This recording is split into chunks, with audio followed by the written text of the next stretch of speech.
Hey guys, I'm Michael on TravelCostaRicaNow.com, and as promised, I said I would report on my drinking. It's 4 months later, and that's what I'm doing. I have not had one bit of alcohol or any other drug for that matter in 4 months. Here's my original bottle of scotch I started with, and it's still there, unopened, not drank. All right? Whatever. Okay, what's happened that's been kind of cool? Real quick. The fog's lifted, no doubt about it. My mind is more clear. There's no doubt about that. I'm singing a little more. I'm singing. I'm not sure if that's good or bad, but feels kind of good. Now, had some skin issues.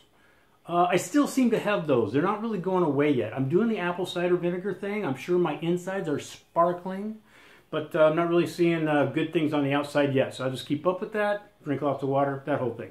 Money situation. I'm a minimalist anyway, so I don't really see a whole lot of that. Obviously I'm saving money because I'm not buying alcohol, but for me it's just never been a problem. I buy my needs really. I don't really even buy wants, so that's not a thing.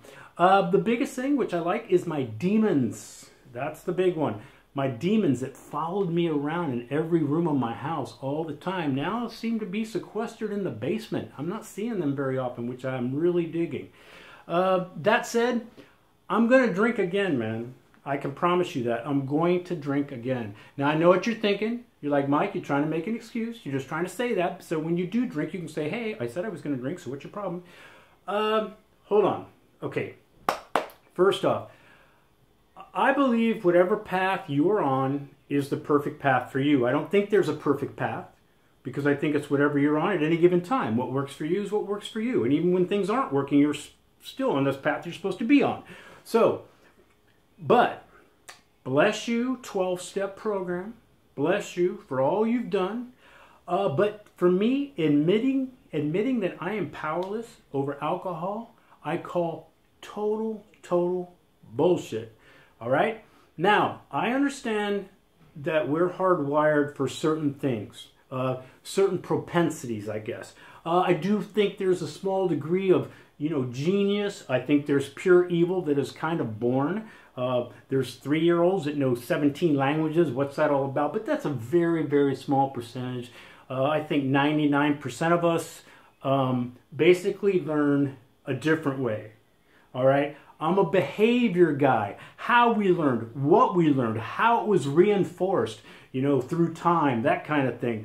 I don't think so it's kind of the nature-nurture debate, right? Nature-nurture. So, like, I don't think anybody's born a bigot. You learn that. All right? So I'm kind of big on that. I'm huge on personal responsibility. You do it. You do change. You're the one that's the master of your own domain. Now, the other way is, for me, it's just like a big excuse. Oh, well, I'm like that because it's genetic. I can't help it. Bullshit. I don't agree with that at all, actually. So now I understand that it's very, very hard to take personal responsibility.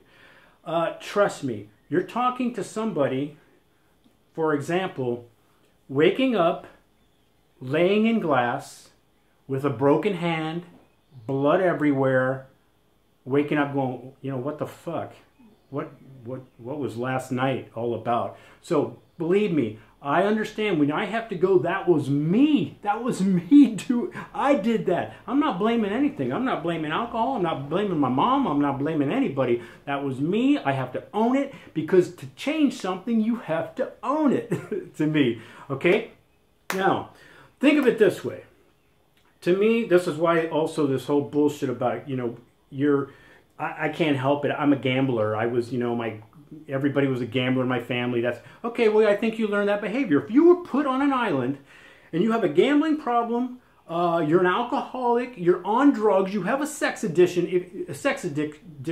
If you were put on a remote island, a desert island, those are going away.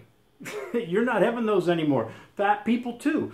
Now, I have a place in my heart for fat people, and I'll tell you why. Because you see their problem. It's out there. We all have fat, trust me. You may not be able to see it, but we all got it. We're all dealing with it. I just feel bad that they have to we see everything. You know, they're showing their problem out to everybody, and they have to live with that. And I think that sucks, actually.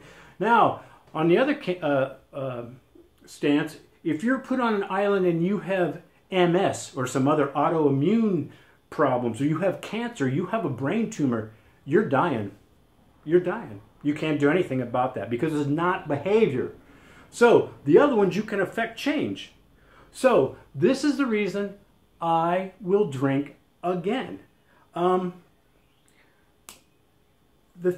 Okay, to me, not drinking ever again, alcohol won. I'm going to go and I'm going to drink responsibility, and I'm going to own me drinking again. Now, the thing is about this, I don't even feel the need to drink right now. I don't even see it in my near future, really. But if I want to, damn it, I will. That's it. And I will take all the responsibilities that come with it. Even if I, let's say, fall off the wagon and I go overboard with it, it's still on me. I'm still not blaming genetics for that or a problem like that. It's me. So anyway, can a fat person ever have a piece of cake again? I'm Michael Allen, TravelCostaRicaNow.com. Peace, guys. Hope it helps.